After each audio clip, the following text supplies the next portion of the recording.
Thank you. It's an honor to be here. I've never actually even been to Oxford before, let alone spoken here. And needless to say, it's a great honor to be on the stage with my friend and colleague and actually one of my intellectual heroes, Richard Dawkins.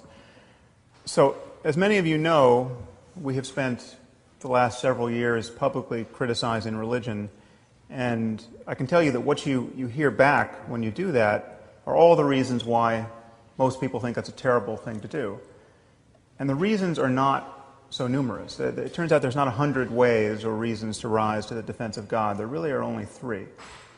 Either you argue that a specific religion is true, or you argue religion is useful in general, or you argue that atheism is intolerant or in bad taste or corrosive of something that's important in human life. And it's interesting that people rarely argue for the truth of religion. Even fundamentalists, I find. Fundamentalists almost never come forward with evidence for miracles or the confirmation of biblical prophecy. Some do, but for the most part, that's not even their primary concern.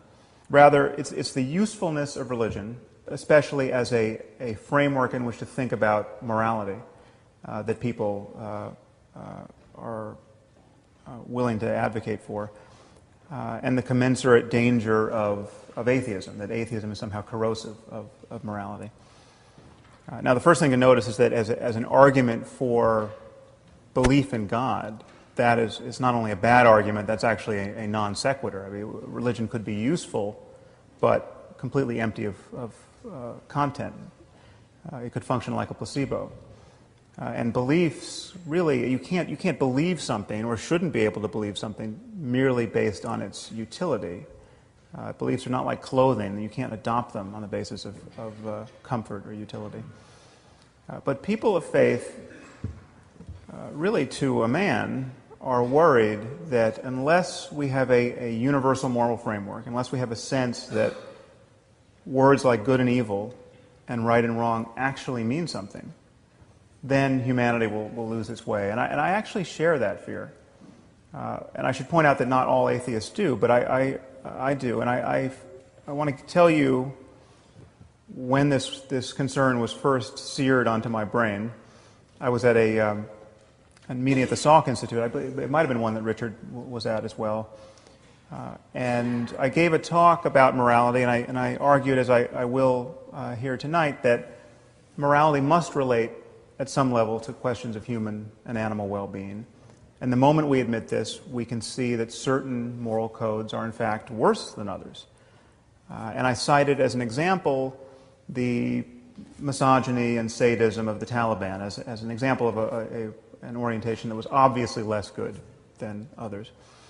And at the end, another invited speaker approached me and said, "How could you ever say, from the point of view of science, that forcing women to wear burqas is wrong?"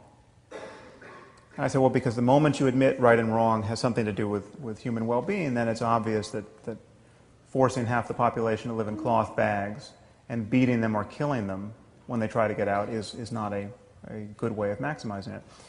And she said, well, that's just your opinion. And I said, okay, well, let's make it easier. Let's say we found a culture that was removing the eyeballs of children every third child, say. Would you then agree that we'd found a culture that was not perfectly maximizing human well-being? And she said, well, it would depend on why they were doing it. So after my eyebrows returned from the back of my head, I said, okay, let's say they're doing it for religious reasons. Let's say they have a scripture which says every third should walk in darkness or some such nonsense. And she said, well, then you could never say that they were wrong. Now, you should know that I was speaking to a woman who was quite a sophisticated student of philosophy and science. In fact, she has since been appointed to the President's Council on Bioethics in the United States. She's one of 13 people advising President Obama on all of the ethical implications of medicine and progress in related science and technology. And she had just delivered a perfectly lucid lecture on the moral implications of advances in neuroscience, and she was especially concerned that we might be subjecting captured terrorists to fMRI-based lie detection technology. And she thought this would be a truly unconscionable violation of their cognitive liberty. So on the one hand, her moral scruples were really finely calibrated to recoil from the slightest perceived misstep in our war on terror, and yet she was totally detached from the very real suffering of millions of women in Afghanistan at this moment. So I view this double standard as a problem. And strangely, this is the erosion of basic common sense and moral goodness that religious people tend to be worried about. Now, I hope it's obvious to all of you, and will be even more obvious at the end of this hour, that religion isn't the answer to this problem. But it's inconvenient that the people who tend to agree with me about the necessity of a concept of moral truth are, by and large, religious demagogues and not our fellow secularists, and certainly not our atheists. So now how do we find ourselves in this situation? How is it that religious dogmatists and many scientifically oriented secularists agree about the limits of science? Well, it's thought that there are two quantities in this world. There are facts on the one hand, and there are values on the other. And it's imagined that these two are discrete entities that can't be understood in monistic terms. And it's imagined that science can't say anything about value. Science can't tell us the answers to the most important questions in human life. How should we raise our children? What constitutes a good life? In principle, science can't touch these things. Of course, everyone agrees that science can help us get what we value. I mean, once we agree that we value something, then science is a very useful tool. But it can't tell us what we ought to value. And so it's thought from the point of view of science that when we look at the universe, we just see one event following another. We just see a concatenation of causes. And there's no corner of the universe that announces certain events as good or bad or right or wrong. We make those judgments. But in doing that, we seem to be broadcasting our preferences onto a reality that is intrinsically value-free. And where do our preferences come from? Where do our notions of right and wrong and good and evil come from? Well, they clearly are the product of apish impulses and social emotions that have been drummed into us by evolution. And then they get modulated by culture. So you take something like sexual jealousy, for instance.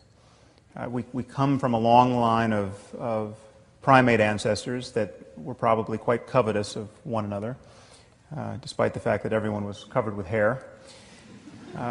And this possessiveness gets modulated by culture, and so we have something like the institution of marriage, say. And therefore, from the point of view of science, when you look at a statement like it's wrong to cheat on your spouse, it seems like that statement doesn't really track reality in any deep sense. This is just how apes like us learn to worry when we acquire language. It's just conventionally wrong. It can't be really wrong from the point of view of science. This is just an improvisation we're doing on the back of biology. Now, this is where religious people begin to get a little queasy, and I think they should.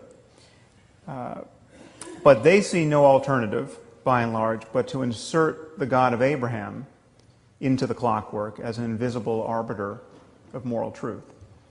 So it's wrong to cheat on your spouse because Yahweh deems that it is so, which is rather odd because in other moods Yahweh is fond of genocide and slavery and human sacrifice.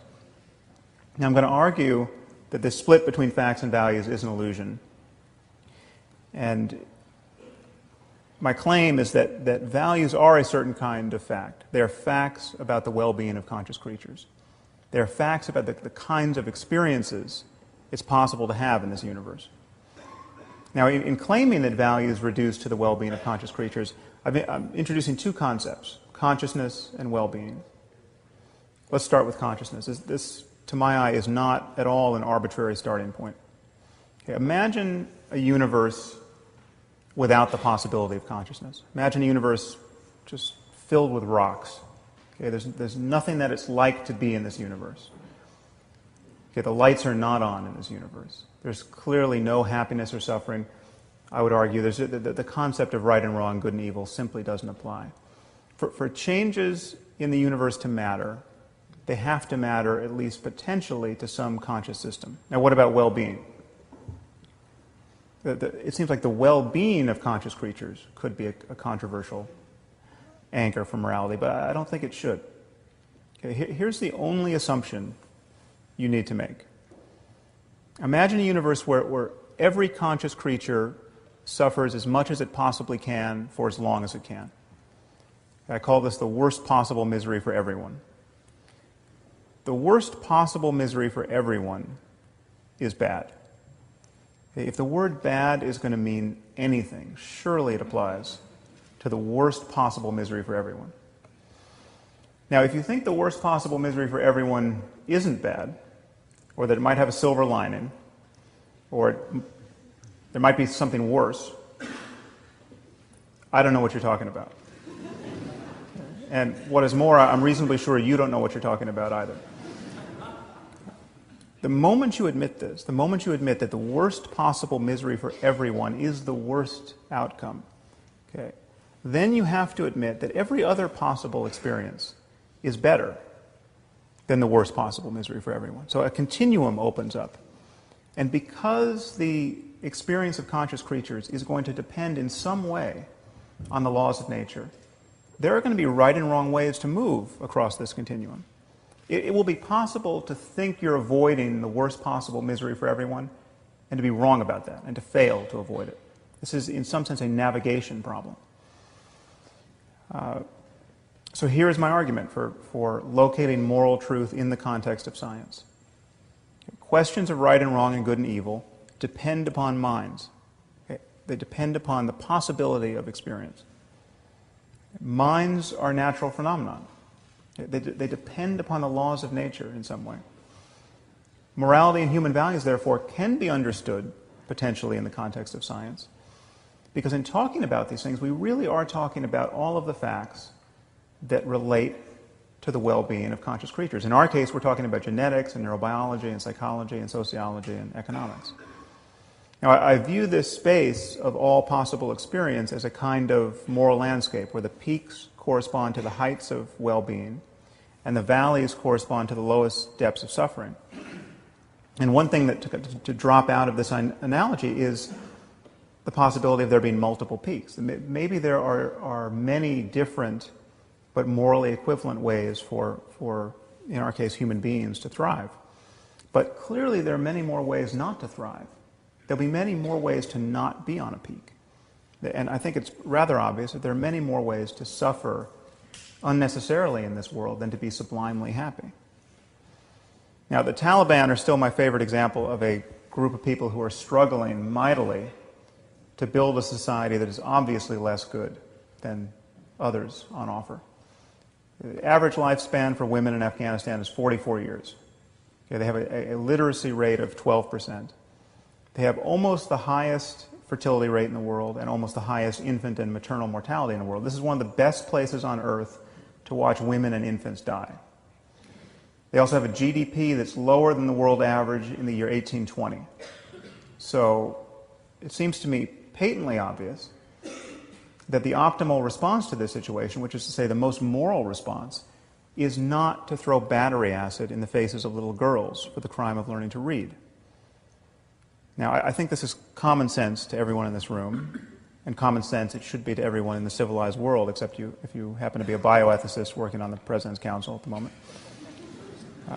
But this is also of necessity a claim about biology and psychology and sociology and economics. It is not unscientific to say that the Taliban are wrong about morality. In fact, we have to say this the moment we admit we know anything at all about human well-being.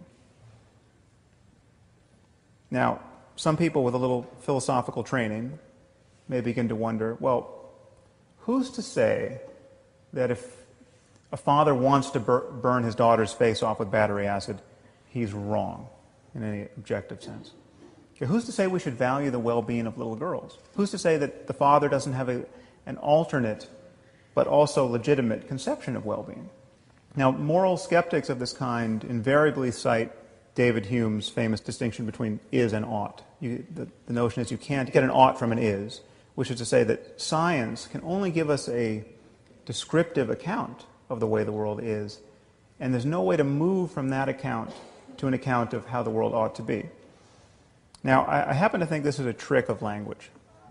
This notion of ought, this falls very much into Wittgenstein's notion of philosophy as a battle against the bewitchment of our intelligence by means of language. And people are mightily bewitched by words like ought and should and moral duty.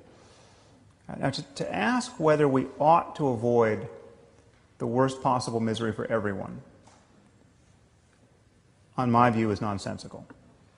If we ought to do anything, if we should do anything, if we have a moral duty to do anything in this universe, it's to avoid the worst possible misery for everyone. Okay, there's no notion of ought that reaches deeper than the imperative of avoiding the worst possible misery for everyone. Okay, it doesn't make sense to say, well, I would have avoided the worst possible misery for everyone, but I actually had other priorities. Okay, there's no space for those other priorities to occupy. Or so I argue. Now, many people imagine on Hume's account that science is bound to be merely descriptive, and therefore one person's values can only trump another person's values by seeking consensus. All you have are differing opinions.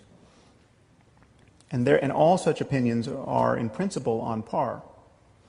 But this isn't true. There are many ways for my values to be wrong. But they can be wrong with respect to deeper values that I hold, or would hold if I were only a deeper person. My values can be objectively bad guides to finding happiness in this world. I can value things that will reliably make me miserable, or make those I love miserable. So things can be right or wrong independent of a person's current values. Now, some of you might worry that I haven't defined well-being with sufficient precision. How can this loose concept be the ground out of which we talk about moral truth? Well, consider by analogy the notion of physical health. Okay. Physical health is very difficult to define, and its definition seems to always be only contextually true. Now, physical health is you can expect to live to be 85, 90 without Alzheimer's. 100 years ago, you could expect to live to the ripe old age of 40 or 50. Okay. It changes, and it could change to a great degree in the future. What does health mean? So it has something to do with not always vomiting. It has something to do with not being in excruciating pain. These are very loose criteria for health. And yet this does not make the concept of health vacuous at all. It certainly doesn't make it merely the product of culture or merely the product of personal whim. And notice that no one ever attacks the philosophical underpinnings of medicine with questions like, well, who are you to say that not always vomiting is healthy? What if you meet someone who wants to vomit? What if you meet someone who wants to vomit until he dies? How would you argue that he's not as healthy as you are? Okay. Yes, the very notion of health contains certain values. This does not make medicine unscientific. Okay, and I would argue that in talking about morality, we are actually talking about psychological health and the health of societies. The truth of this fact-value issue actually reaches deeper than that, because science has always been in the values business. We simply cannot speak about facts without embracing certain values. It's not that you can't get an ought from an is. You can't get an is without embracing certain oughts. You can consider the simplest statement of scientific fact. Water is 2 parts hydrogen and 1 part oxygen. Okay, this seems to be as value-free an utterance as human beings ever make. Okay, but what do we do when someone doubts the truth of this proposition? What if someone comes forward and says, well, I'm sorry, but that's not how I choose to think about water. What if someone says, I'm a biblical chemist and I read in Genesis 1 that God created water before he created light, which in fact it says in Genesis 1.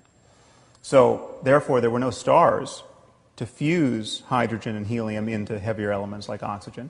So there would have been no oxygen to put in the water. So God either there's no oxygen in water or God made special oxygen. And I don't believe he'd do that because that would be biblically inelegant. What could we possibly do with such a person? Okay. All we can do is appeal to scientific values. Okay. And if a person doesn't share those values, the conversation is over. Okay. We must appeal to the value of understanding the world, the value of evidence, in this case, some hundreds of years of evidence in chemistry, the value of logical consistency. Much of what we believe about the world is predicated on the validity of our beliefs about the structure of water. If someone doesn't value evidence, what evidence are you going to provide that proves they should value it? If someone doesn't value logic, what logical argument could you invoke to prove that they should value logic? And I think the split between facts and values should just look bizarre on its face. Because what are we really saying when we say that science can't be applied to the most important questions in human life? We're saying that when we really relinquish our biases, when we make every effort to get behind our wishful thinking and self-deception, when we rely most clearly on honest observation and sound reasoning, when intellectual honesty is at its peak, well then that has no application whatsoever to the most important questions in human life. That's precisely the mood you cannot be in to answer the most important questions in human life. So I'd argue to you that thinking of moral truth in the context of science, and indeed a science of morality, should only pose a problem for you if you think a science of morality must be absolutely self-justifying in a way that no branch of science can be. Okay, science of morality based on a concern for well-being would be on the same footing as a science of medicine based on a concern for health, or indeed any other science that has to assume certain axiomatic assumptions. There are many questions you could ask that are actually good questions. One would be, how would this work in practice? I mean, we often have values, genuine values, that can be in competition with one another. There can be trade-offs between values. How do we balance one person's well-being against the well-being of the group? How do we evaluate the consequences of our actions when the consequences seem to go on forever? So you take, for instance, this recent tragedy in Japan.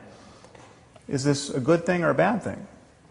Well, it certainly seems bad, but what if this causes us to handle nuclear materials so much more conscientiously than we ever would have in the future that it winds up saving millions of lives?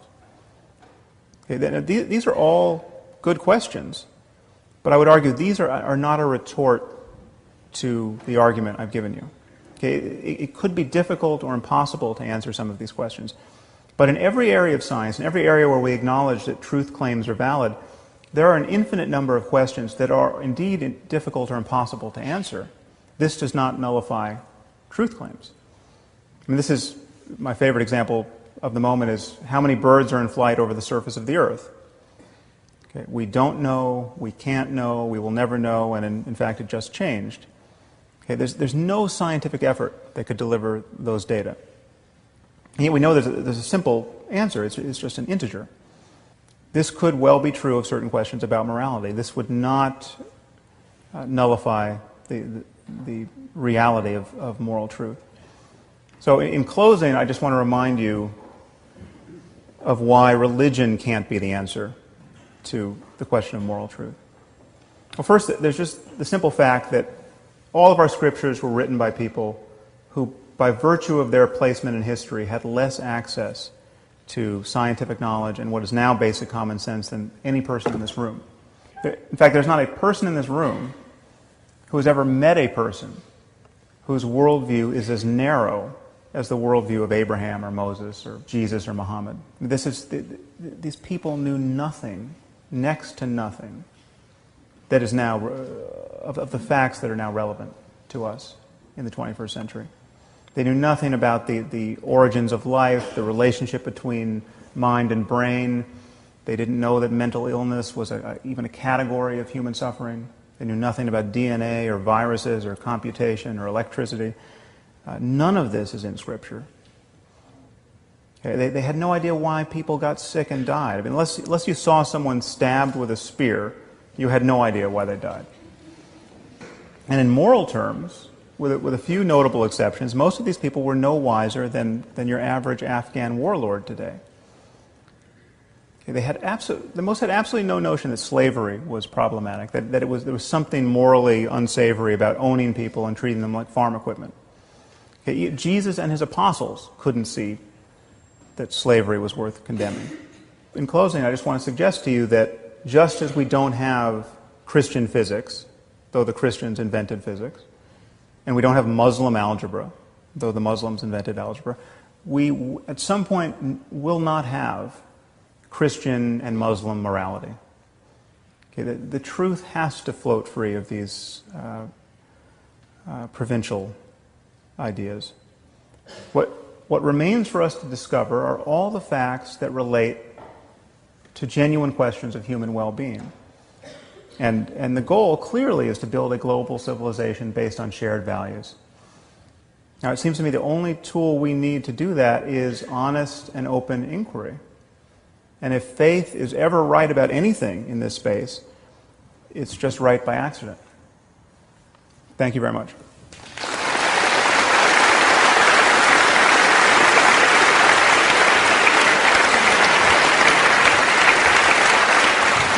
I want to begin by plugging a book.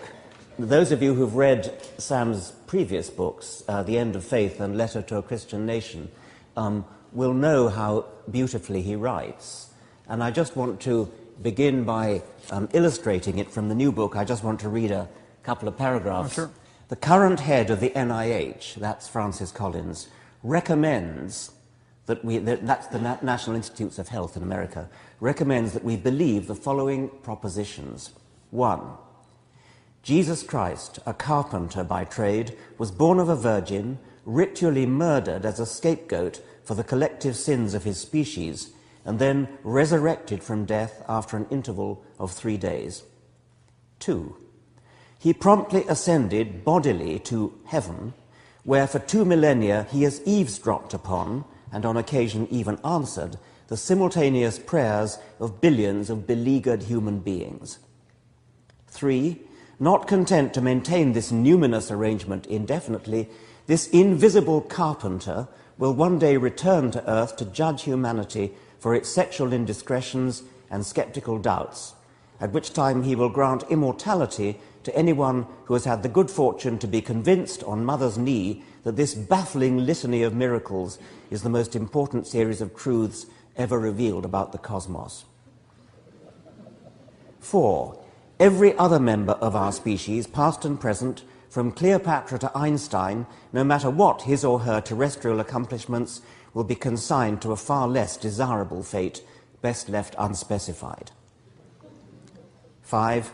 In the meantime, God, Jesus, may or may not intervene in our world as he pleases, curing the occasional end-stage cancer or not, answering an especially earnest prayer for guidance or not, consoling the bereaved or not, through his perfectly wise and loving agency.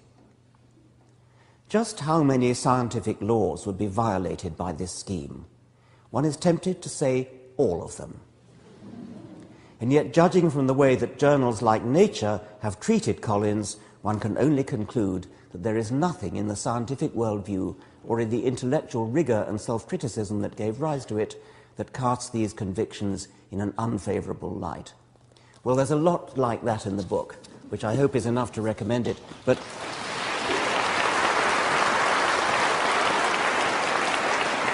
Sam, you began by talking about utility of belief, and people who say that religion is useful, has a utility, because it somehow gives us a moral compass. And you quoted religious people who say that, and of course they do.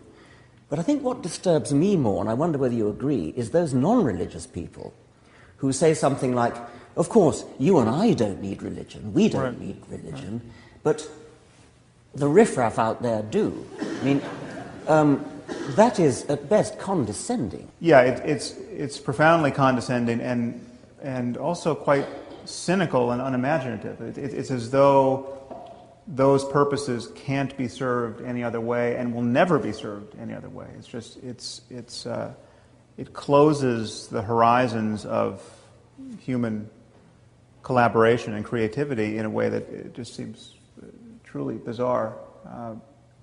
So yeah, it's not a well thought out position on the part of our fellow secularists. I sense that in a way you make life easy for yourself by concentrating on the truly appalling things like the Taliban and, well, I remember a few years ago, I think in this very room, listening to the psychologist Nicholas Humphrey giving a beautiful lecture called What Shall We Tell the Children? And he spoke about a girl who archaeological evidence shows was sacrificed, I think, to the sun god in Peru, I think a few centuries ago. And he quoted anthropologists who speculated that this girl was no doubt looking forward to being sacrificed. The great honor it was to her to be sacrificed. And Humphrey was quoting the same kind of moral relativists as you've been quoting. And he then got spectacularly and movingly angry. How dare these anthropologists say such things? How dare we, listening to documentaries on our televisions about things, get a sort of warm, glowy feeling about this girl fulfilling her ambitions because of her religious belief? Do you happen to know that? The history of human sacrifice is truly amazing to contemplate. There's a book entitled Human Sacrifice by last name Davies. I actually cite it in my afterword to a letter to a Christian nation, which is on my website. But it's astonishing that almost any culture you could name had a tradition of human sacrifice. And I actually don't doubt that people went willingly and eagerly to their deaths, because if you have the requisite beliefs, it makes sense. It was believed that you could engage this one-way dialogue with the ancestors by just going to meet them. You could cure the king of his venereal disease and save all the people you love from the wrath of God by being sacrificed. Now, of course, other people were sacrificed involuntarily as well, but one of the embarrassing things about Christianity is it stands astride this truly contemptible history, not as any kind of departure from it. Christianity is not a religion that rejects human sacrifice. It's a religion that celebrates a single human sacrifice as though it were fully effective. And people tend to elide this kind of bizarre commitment. But to the point of making things easy for myself, you're not the first, inevitably, incidentally, to point that out, that I've made things easy for myself. But it's actually, unless you have an argument against these clear cases, it seems to me you don't have an argument at all for moral relativism. Yes, that's right. I mean, you've got a baseline for your landscape, but so that the peaks can kind of stand out from this baseline that presumably everybody will agree to. Yeah. But you do come up against, and you mention them, of course, both in your talk and in your book, the sort of standard problems with utilitarianism. I mean, I take it you would describe your philosophy as a kind of scientific utilitarianism. Yeah, it's a kind of, or more broadly speaking, consequentialism. But the reason why I don't eagerly answer to that name is that everyone thinks they know that there's just an obvious stalemate between consequentialism and its rivals, and that makes sense. And I think it's many of the concepts and many of the distinctions in moral philosophy have prevented us from actually thinking about moral truth in the context of science. So I'm presenting a new argument, and there are many aspects of my argument that don't track consequentialism. One of the problems with consequentialism is that people don't think very imaginatively about what counts as a consequence. So you have the classic trolley problem, that many of you have probably heard of. This is ubiquitous now in moral philosophy and in neuroscientific research on morality. You have a train coming down the track, and it's going to hit and kill 5 workmen who don't see it coming. But you stand at a switch, and you can throw the switch, and the train will take another track, and there it will only kill 1 workman.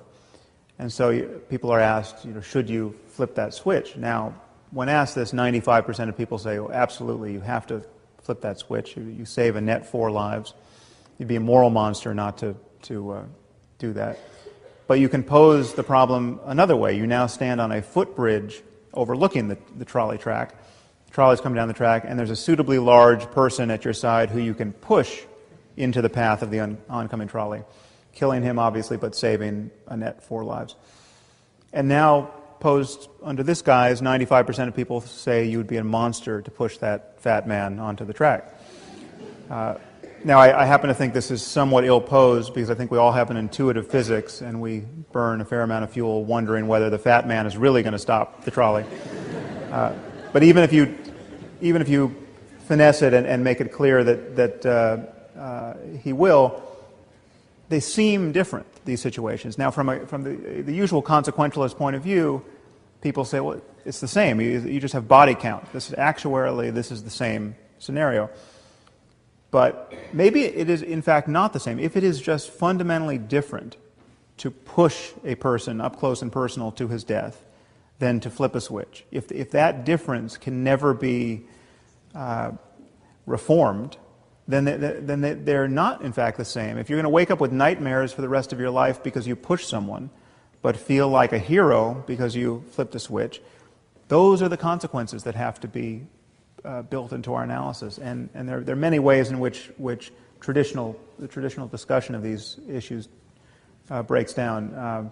That's another version of that one is the hospital, where there's one patient who needs a kidney transplant, another patient needs a heart transplant, another patient needs a lung transplant, another patient needs a liver transplant, and there are no organs available.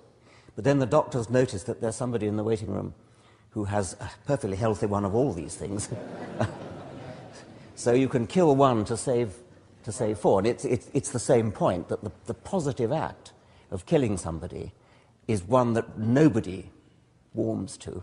And just imagine if we all lived in a society where at any moment you could be sitting in your doctor's office thinking you're getting a checkup, and you could be grabbed and vivisected for the sake of others. We would live in constant terror. So these are the kinds of consequences you have to think of. But again, my argument is, if something matters, it has to matter. It has to be amenable to a discussion of the conscious experience of conscious creatures. And so I use well-being as a kind of catch-all for that mattering.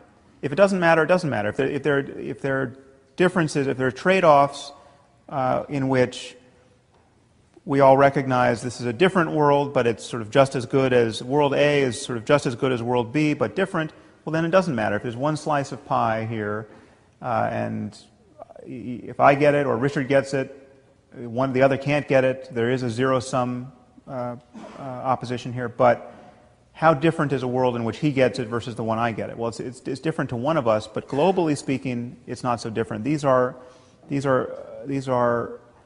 issues in which we have to ask whether differences matter or not in some kind of global sense.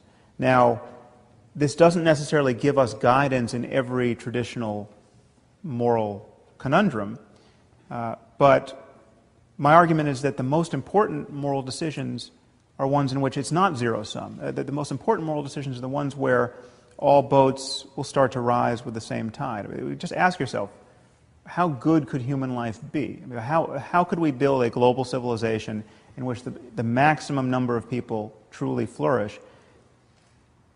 Solving that problem is not going to entail working 1 billion people to death as slaves for all of our enjoyment. I mean, those are the kinds of examples that are given. We're so deeply social. Our happiness is so obviously predicated on the creativity and flourishing of others we're not atomized selves where our selfishness can be maintained in opposition to all others. The only way to be wisely selfish in this world is to care about others. And when you look at the kinds of things sane people want, like love and friendship and community, I mean, these are intrinsically social and non-zero-sum concerns. Another objection that you must meet all the time, I'm guessing, is the Brave New World objection. I mean, what if you could spray the whole world with a happiness drug, which made us feel good all the time and never uneasy, never unhappy? But then we would never, according to the savage in Brave New World, we would never appreciate Hamlet, we'd never appreciate Romeo and Juliet. Some people would say that we would lose an enormous amount, while nevertheless suffering would increase by possibly your criteria. Yeah, well, I think this is the question of how much we want our conscious states and emotional life to actually track the reality of our circumstance in the world. And I think we certainly want it to track reality rather closely. Now, the question is whether we want it to perfectly track. That seems to be, I think, open to debate. But clearly, if everyone's taking the happiness drug, this is, in some basic sense, materially unsustainable. I mean, if you're just knocked out on the couch in bliss, you know, and your children are starving, or you have no career anymore, so there are obvious consequences to. Well, you slanted that again. I mean, it wouldn't have to be like that. Well, no. But so the question is, it has to track to some degree. You have, and so then you kind of dial it back from the oblivion of the perfect drug, and you ask yourself, well, just how happy do you want to be able to be? So let's say we develop a pill that is the perfect antidote to grief. So somebody dies and you are inconsolable. Let's say your child dies. When do you want to take that pill? I mean, do you want to take that pill? What would it mean to take the pill the moment your child dies? Okay, so you know that your daughter has drowned in the bathtub. You come upon the scene, your life is ruined, but then you realize you've got some of these pills in the drawer. So you pop the pill and you don't care. Now, that in some sense is conceivable that that's possible. I mean, that actually could be coming, that kind of development. The question is, what are you forsaking? I mean, what does it mean to love someone and to be completely inured to their death in the very moment of their death? I mean, so much of what we value in our lives is an actual sensitivity to reality. Now, would you never want to take that pill? I don't know. It's possible that somebody could just not be grieving so terribly after the death of someone close to them that you would want to take a little bit of the pill. I mean, you would want to take an antidepressant, as we do now. That seems to me to be perfectly sane. But there's this gray area where the question gets interesting, and perhaps we'll never feel that we have a clear-cut right answer. But it's clearly not the pill that leaves you just immune to any changes in the world that are actually relevant to your relationships with those you care about and your understanding of what's going on in the universe. You're facing the classic problems that moral philosophers have faced for a long time, and you're well aware of them, and you've discussed some of them today, some of them in the book. There's the trolley problem, the problem of how you value human happiness against that of other species, which is in your book, but which you haven't referred to tonight. That's another difficult problem. Problems of sacrificing some people for the happiness of others. All these are difficult problems which have faced moral philosophers for a very long time.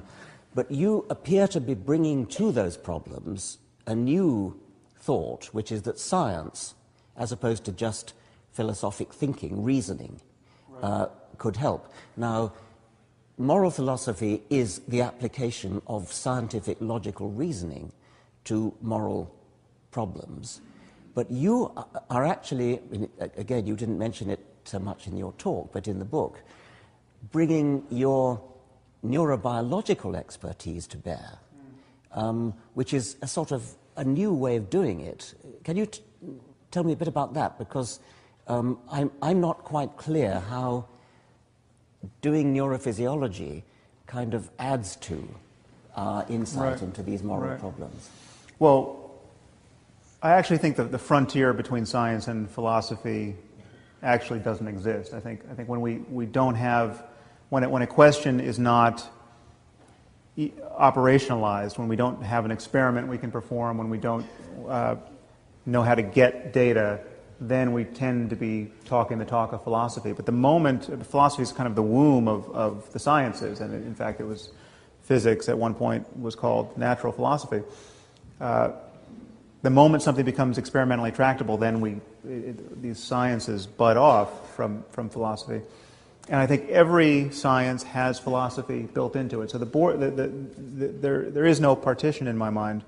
But the relevance of neuroscience is born of the fact that everything we experience, everything we care about, every instance of something mattering to us is at bottom a state of our brain. So you can go one better than just asking somebody what makes you happy.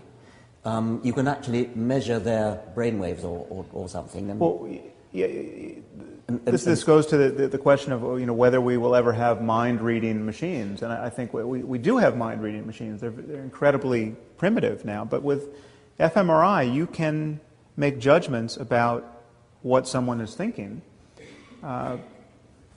potentially in real time. And for instance, a graduate student in the lab I came from where I did my work at UCLA analyzed my data on belief. I did a study of belief and disbelief, and we just put people in the scanner and had them read statements that were either clearly true or clearly false or clearly uncertain, and we just looked for the difference in the brain between truth and falsity, and we compared them to uncertainty as well.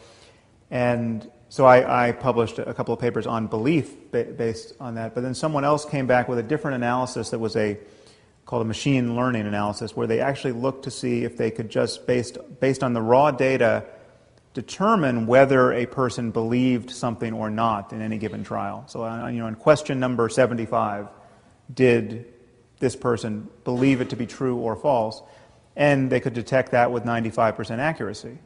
And there have been many other experiments that can tell, where it's been demonstrated, where we can see whether you are thinking of a person or a place, etc. Now, that could become arbitrarily precise in the future, and it is certainly a possible prospect that you could have your brain scanned and you could find out stuff about yourself that is not obvious upon introspection, but is nevertheless true of your subjectivity and is formative of your subjectivity. So, and actually, you don't even need brain scanning technology to discover this. We know that if you are shown that a pattern of kind of racist judgment can be detected in virtually everyone, and certainly virtually everyone who thinks they don't have a racist bone in their body. I mean, if you show white people, pictures of white and black faces, they're going to much more readily associate negative terms to black faces than white faces. And this is something that they're psychophysical paradigms that make it just impossible to correct for this, and you are just embarrassingly slower to associate positive terms to another race. And everyone comes out of these experiments mortified, but it's just in fact true of you. Now, you could take that further and have your brain scanned and find out, how much you love your wife. You could be shown pictures of your wife and think about your wife, and then you could think about your last wife, and some rather mortifying comparisons could be done there that you wouldn't want to talk about, perhaps. So this is, insofar as, and again, there could be some limit we would run up against with the technology. It could just be so, as a physical fact, that we will only be able to discriminate we'll only be able to correlate our subjective states with our neurophysiology only so closely. But I think mind-reading machines are a real possibility in the future. Some people would find this prospect very frightening, very alarming. Yeah.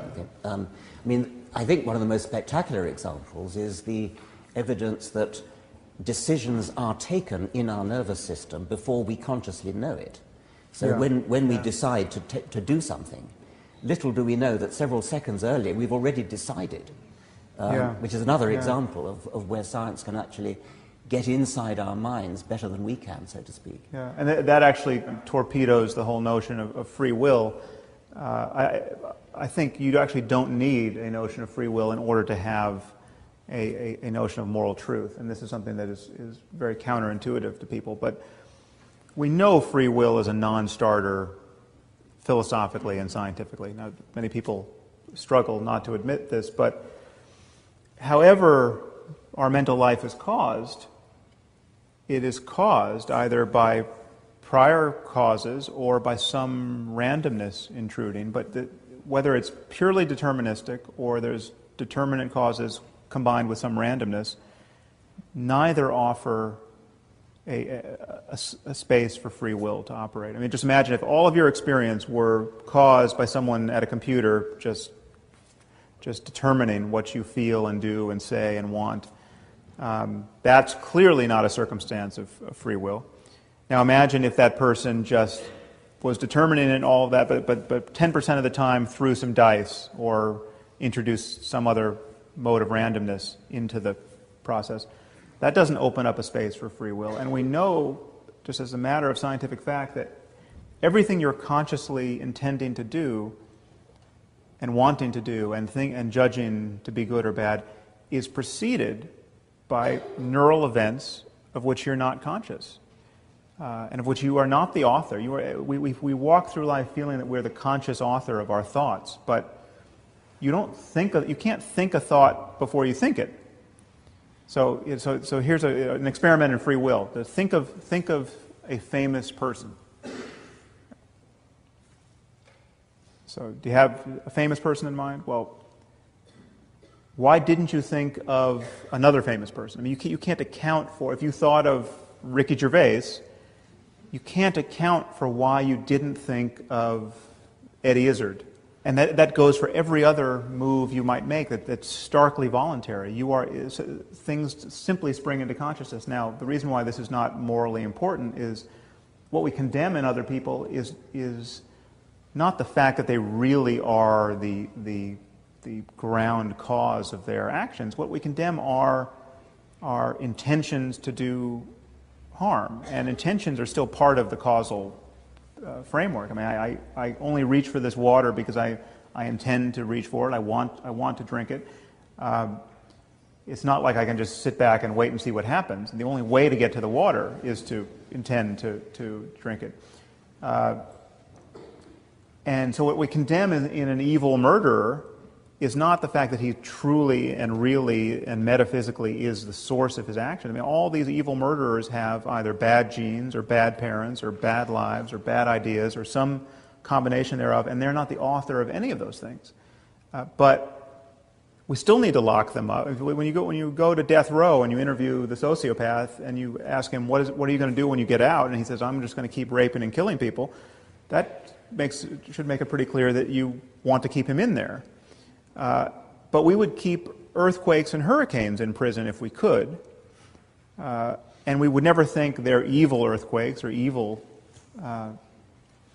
hurricanes. And so there's some things would change about our notion of retribution, say, but the idea that we would have to lock up killers is not one of them. I think some people will feel quite queasy about that. I think it's extremely interesting, and no doubt questions will arise. I just got one final point to make. I get much less queasy, but a little bit queasy about completely junking the is-ought distinction in the following sense. People think that because I wrote a book called The Selfish Gene, I'm advocating selfishness. And so my stock reply to that is, of course, the is-ought distinction. And I presume you would subscribe to that in the sense that We do not wish to say that because something is, quote, natural, that because something is out there in nature, that therefore that makes it good.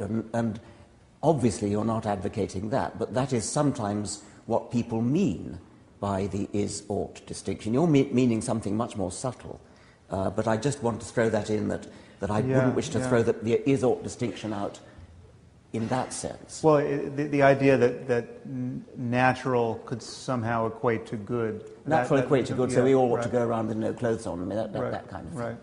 Right. Obviously, there are many propensities we have that we've evolved to have, which we are busily trying to get rid of or overcome, and we're wise to. And that's there's at some point in the book I delineate 3 different projects, which I don't think we should confuse.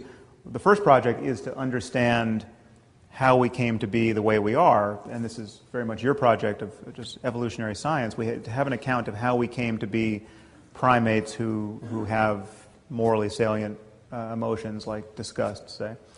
And that's a story for evolutionary biology and psychology. But there's another project, which is we can figure out how we can experience the greatest well-being based on how conscious states arise in the brain and how they're impacted by the world. And that's a very different project. That flies free of the perch that has been built for us by evolution. I mean, that's where we can talk about how to raise compassionate children, despite the fact that, and how we could change the genome to be more compassionate, if such a thing is possible. The question of whether all of that is possible is very different from the question of how we got here. And the third project is just to convince people to drop all of the moral commitments that lead to unnecessary human misery, and that's a political and it's a project of persuasion, and that is also distinct, and they often get conflated. I think we should open it up for questions. So I was wondering how the moral landscape feeds back on science. And one way it feeds back on science is it makes intelligible the claim that certain truths about the universe may be best left unknown. I mean, it's quite possible that there is intrinsically damaging knowledge given what we are. Say, I mean, a certain knowledge that human beings, it would be rational not to have this knowledge if we could foresee the consequences of having it. And I think we all understand this and agree to it intuitively. I mean, we're not committed to just the maximum dissemination of information, and we're not busily teaching everyone how to synthesize smallpox. You know, it's not. We don't want to just make sure everyone has these facts in hand, and it's rational not to want to spread that around. And I think we could find ourselves in an area of science where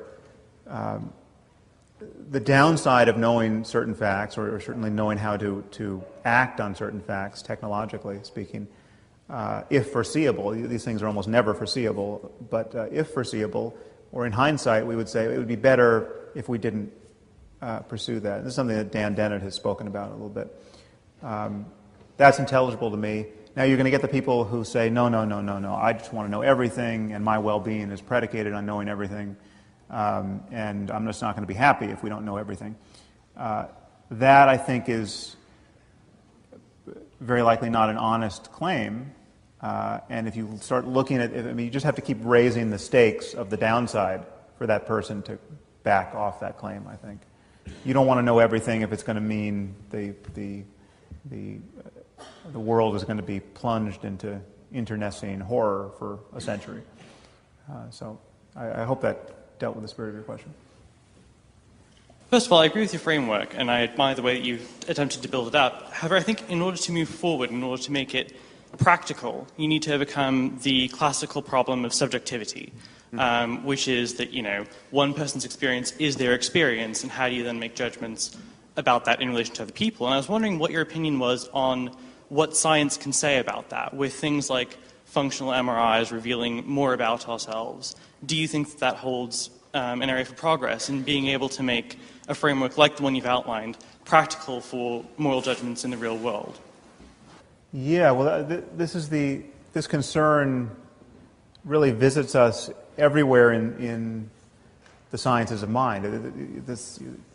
How is it that you can study human subjectivity and make objective claims about first-person facts? There's a lot of confusion around this issue of subjectivity versus objectivity, and because we use these words in two distinct ways. In an epistemological way, which describes how we reason about the world, and in an ontological way, in terms of what there just is to be reasoned about. And clearly we can reason and speak and think objectively about subjective facts. And we do this all the time in psychology and neuroscience. We can talk about depression. We can talk about what it's like to be you. We can talk about whether you feel the pain in your right knee or your left knee. These are subjective facts. These are first-person facts. And yet you don't have to be self-deceived or illogical or merely led by wishful thinking to talk. I mean, these are not merely, these are in the purview of science. Now, it's always a tricky experimental question just how much you can take somebody's word for their experience. I mean, we're not incorrigible judges of our experience. We can be wrong. We can be self-deceived. You can put me in an experiment where I think I'm choosing something based on my previous history of liking red versus blue, say, but I have been primed unconsciously by the experimenters to choose what I chose, and I have absolutely no subjective insight into it, and yet it is actually, we can prove, the cause of my behavior. So people can be wrong about their subjectivity, and I think we can be wrong about just not just the unconscious sources of it, but we can actually be wrong about its character. We can just be bad witnesses to what it's like to be us in the context of consciousness, and consciousness therefore is trainable. We can learn to make discriminations that are more refined. But if it's a problem for morality, it is a problem for every scientific study of every state of consciousness, psychology and cognitive neuroscience. You mentioned consequentialism. Do you think that's a sufficient basis for morality? I do if you revise it the way I have attempted to. I think consequences are what matter. So when you bring forward a traditional retort to consequentialism like deontology or like Kant's categorical imperative, that only makes sense as a moral framework if, in fact, its consequences are good. If you have consequences that are obviously horrible, it would no longer count as a rule for morality. And so too with a Rawlsian analysis of justice, say. Now, if you're going to go with Rawls and say that justice, it's not well-being that we care about, it's justice or fairness, say, well, give me a world that maximizes justice, but which leads to the needless misery of millions. I mean, if the perfectly just world, the perfectly fair world, immiserates millions who, if you turn the dial of fairness just a little bit, wouldn't suffer in that way, well, then you want to turn that dial. It only counts as a moral precept because we recognize, I think rightly, that fairness and justice are hugely beneficial to us, and we all tend to profit from a system in which fairness and justice rank very high on our list of moral concerns. But I think the cash value is always the consequences in terms of what I'm calling well-being. And again, well-being is like health. It can keep absorbing the next thing we care about. If you come forward and say, no, you don't understand, there's this other thing that's so important that you're neglecting to consider, its importance is always going to show up in terms of positive changes in the conscious states of any conscious creature that could experience that thing. Yeah. This last hour has been a lot of fun to listen to because we've been engaging in what seems like a very thoughtful, fruitful, intelligent exercise in secular moral reasoning, which is an important thing to do. But I think why we all came here is because you seem to be claiming to do something much, much more interesting than that. Namely, that you could appeal to science to say something that's objectively true about morality, rather than simply use science as a way to feed us facts into the normal secular moral reasoning that we'd all like to think we could engage in. Yet when you put down the philosophical cornerstone of your case, you seem to appeal to common sense, sort of low-hanging fruit. Wouldn't everybody say it's objectively wrong or it's really bad, as you put it, when you sort of qualify your statement? Wouldn't you say it's bad to throw acid on someone's face? We'd all say it's bad, but that's not the philosophically interesting case that you were proposing to make. So it seems like you may be caught between either making a common sense argument on the one hand or an inability to define your position in a strong sense on the other hand. How are you making that really interesting claim that we can turn to science to tell us what's objectively morally true without simply referring to the low-hanging fruit of throwing acid on people's faces and so on? Yeah, good question. Well, the moment you grant that we're talking about well-being, that we're right to talk about well-being, we can't conceive of something else to talk about in this space, then all of the facts that determine well-being become the facts of science, because well-being is emerging out of the laws of nature in some way. Our conscious states are constrained quite clearly by the laws of nature, whatever they turn out to be. If they entail ectoplasm rising off the brain at death and going to the Christian hell, we're still talking about the way the universe is, and that would have to fall into the purview of some completed science. Now, obviously, there's no reason to believe in any of that. So you could ask a question like, just how important is compassion, say? I mean, what is compassion? What is the genetic basis for compassion? Is there what are the practices and uses of attention and institutions that allow compassion to thrive or diminish it? And if there's a trade-off, I mean, just how important is compassion, and how, if we have a tension between compassion and bureaucratic efficiency, say, what is the right balance there? Now, again, these are all the details at the level of brains and the level of lived experience are incredibly complicated. If you get to conditions where it's just not at all clear which way to go, you're getting to conditions where figuring out which way to go in detail would be incredibly complicated, much more complicated than economics. And economics is still struggling to be a science.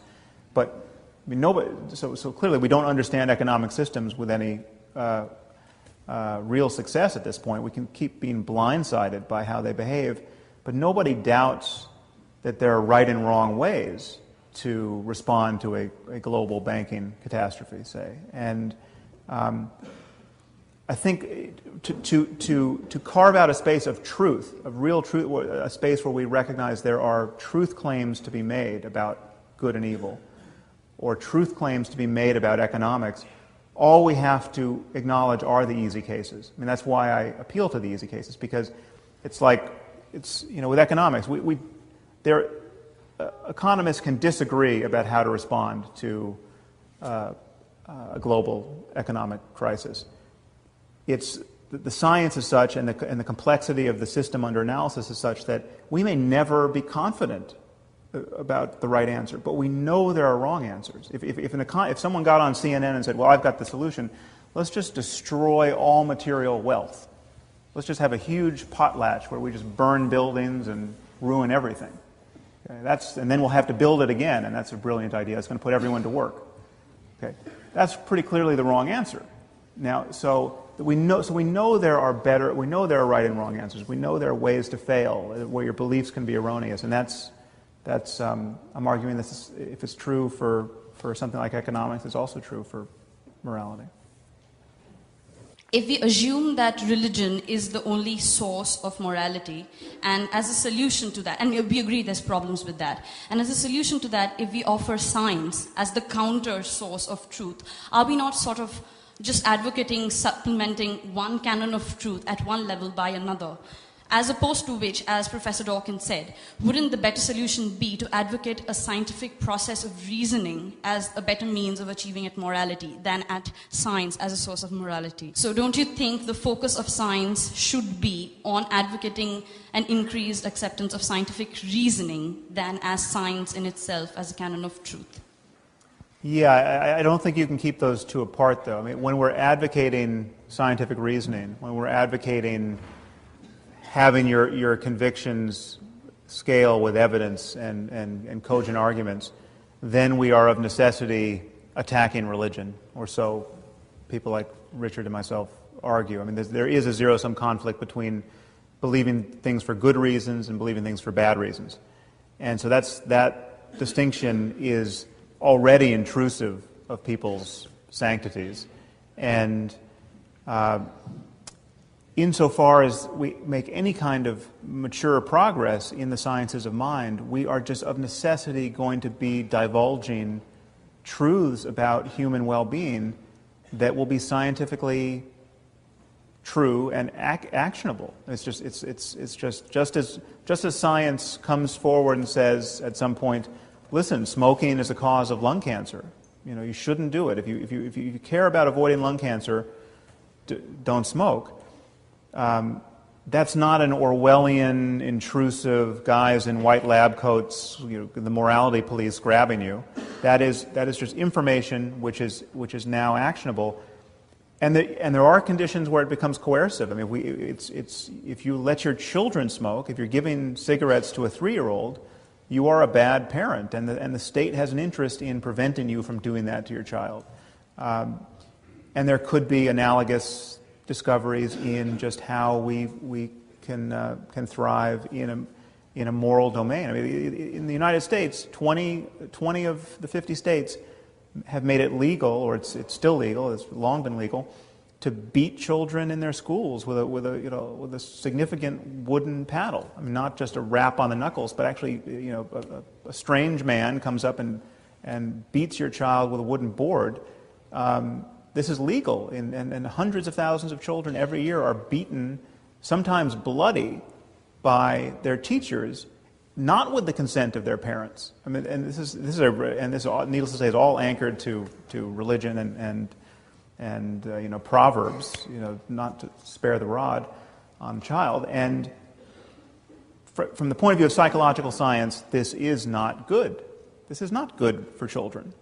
And at a certain, we may not know that now at the level of data in a way that's utterly compelling, or it can be made utterly compelling. But if we know anything, if we discover anything at all about how children can develop healthily in a cognitive and emotional sense, at some point it's going to be like smoking causes lung cancer, and that will be, by definition, intrusive into people's. It won't be just a matter of reasoning; it'll be a matter of science saying what is good for us. I once saw a film of a child, I think in the New Guinea highlands, that was at the mother's breast. It had a cigarette in its hand, taking alternate drags at the breast and at the cigarette. Yeah. I would like to ask a question of clarification between the relationship between philosophy and science. Reading your book, it's clear that you haven't committed what many critics have said is you've committed Hume's fallacy, the naturalistic fallacy. But given what you've said tonight, there's some ambiguity and possible inconsistency in what you're saying. One statement you said that all sciences have philosophical presuppositions, and in a later statement you said that there really wasn't a distinction between philosophy and science. I think those are the same statement. I mean, that's at least to my ear, they're the same statement. But the foundational principle of what you're saying, and I do agree with you, of ethics as well-being, you get that from philosophical argument. You get that from reason and reflection and deliberation. You do not get that from observation or experiment. But if you were to get that from observation and experiment, then you would be committing Hume's fallacy. You would be deriving it not from an is. Philosophy is intrinsically normative. Could you just sort of clarify the relationship between science and philosophy? Well, it's a claim about truth. It's a claim about what exists, whether or not we know it. Now, that is the frame in which we do all science and all philosophy. And it only becomes science when you can describe the experiment that you would do. This isn't actually even entirely true, because there's a lot of physics that seems to go on in the absence of a conceivable experiment for quite some time. But physics gives us a picture of the world. Say, this is, the many worlds thesis of, there are multiple universes, say, that could have copies of ourselves living out different lives. Say, that's a physical claim based on some data, but we don't have an experiment that's going to resolve that now or perhaps ever. And yet it's a picture of reality that has scientific bona fides. It's a description of what exceeds our immediate purview. I'm saying the same can be said about the possibilities of experience. The same, it's just there are conscious experiences available based on what consciousness is and the laws of nature. And this captures everything we can conceivably mean by right and wrong and good and evil, as witnessed by the fact that if you imagine the worst possible suffering for everyone, that is clearly the ground out of which all, against which all negative moral judgments can be measured. And so I just don't see the split. I think we've learned to split science and philosophy. We've learned to split facts and values in our language, and I think we're being misled by language. I think we have this space of truth claims, possible truth claims, about which we form beliefs, and our beliefs can be justified to a better or worse degree. I just apologise that we haven't had time to have more, but thank you very much. I'm sure we'd all like to thank Sam. Thank you very much.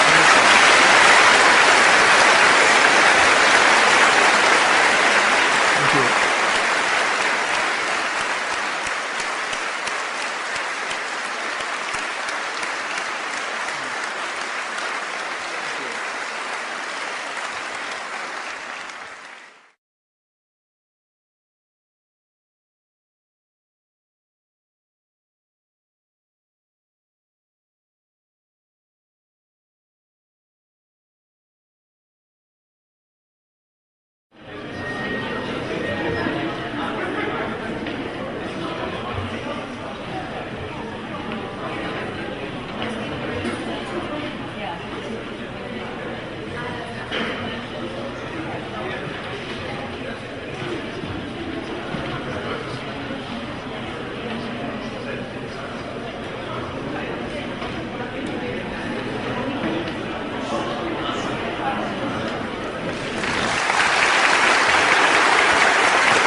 Thank you.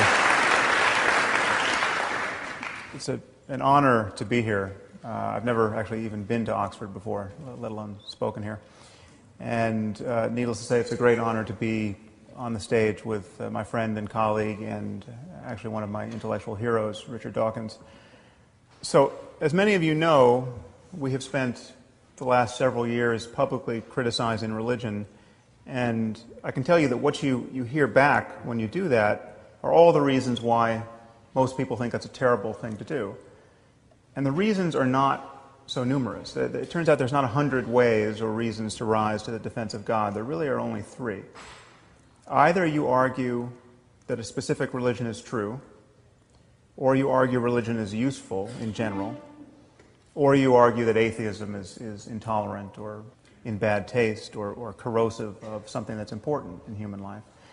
And it's interesting that people rarely argue for the truth of religion. Even fundamentalists are discrete entities that can't be understood in monistic terms. And it's imagined that science can't say anything about value. Science can't tell us the answers to the most important questions in human life. How should we raise our children? What constitutes a good life? In principle, science can't touch these things. Of course, everyone agrees that science can help us get what we value. I mean, once we agree that we value something, then science is a very useful tool. But it can't tell us what we ought to value. And so it's thought from the point of view of science that when we look at the universe, we just see one event following another. We just see a concatenation of causes. And there's no corner of the universe that announces certain events as good or bad or right or wrong. We make those judgments. But in doing that, we seem to be broadcasting our preferences onto a reality that is intrinsically value-free. And where do our preferences come from? Where do our notions of right and wrong and good and evil come from? Well, they clearly are the product of apish impulses and social emotions that have been drummed into us by evolution. and then they get modulated by culture. So you take something like sexual jealousy, for instance. We come from a long line of primate ancestors that were probably quite covetous of one another, despite the fact that everyone was covered with hair. And this possessiveness gets modulated by culture, and so we have something like the institution of marriage, say. And therefore, from the point of view of science, when you look at a statement like it's wrong to cheat on your spouse in an animal well-being, and the moment we admit this, we can see that certain moral codes are in fact worse than others. And I cited as an example the misogyny and sadism of the Taliban as an example of an orientation that was obviously less good than others. And at the end, another invited speaker approached me and said, how could you ever say, from the point of view of science, that forcing women to wear burqas is wrong? And I said, well, because the moment you admit right and wrong has something to do with human well-being, then it's obvious that forcing half the population to live in cloth bags and beating them or killing them when they try to get out is not a good way of maximizing it. And she said, well, that's just your opinion. And I said, okay, well, let's make it easier. Let's say we found a culture that was removing the eyeballs of children, every third child, say. Would you then agree that we'd found a culture that was not perfectly maximizing human well-being?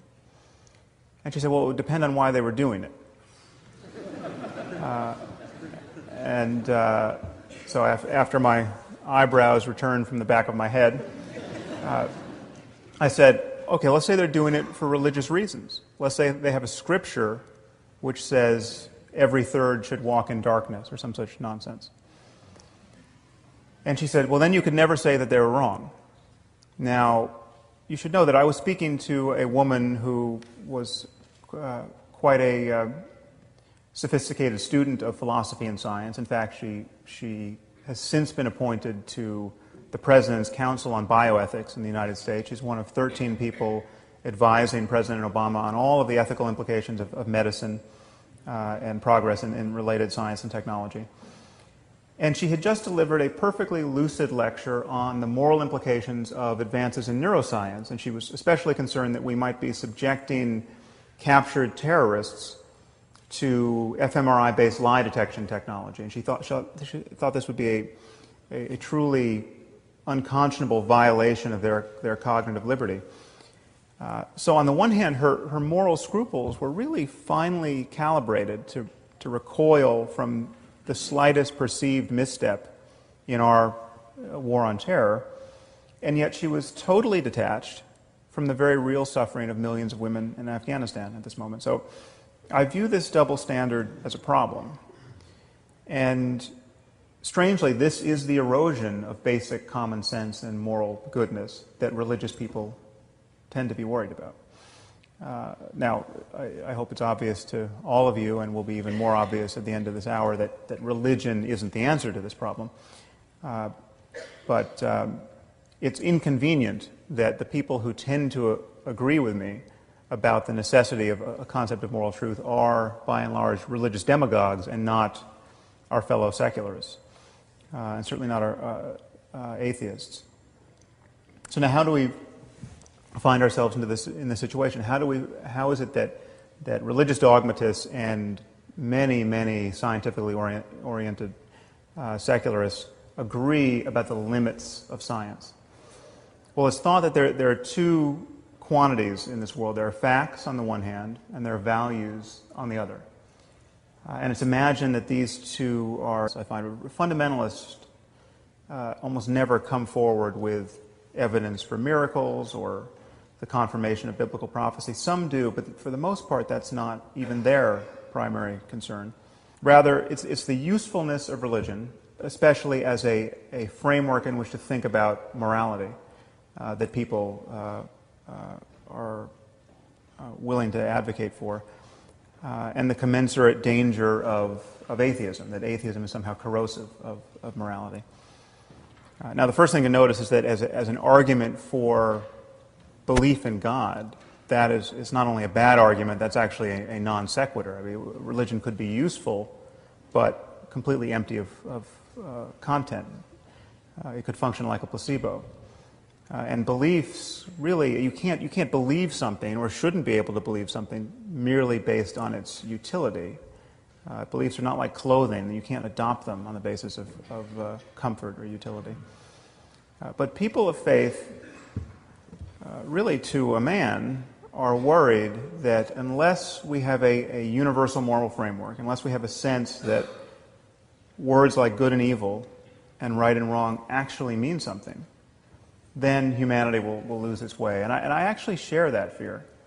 And I should point out that not all atheists do, but I do. And I want to tell you when this concern was first seared onto my brain. I was at a meeting at the Salk Institute. I believe it might have been one that Richard was at as well. And I gave a talk about morality, and I argued, as I will here tonight, that morality must relate at some level to questions of human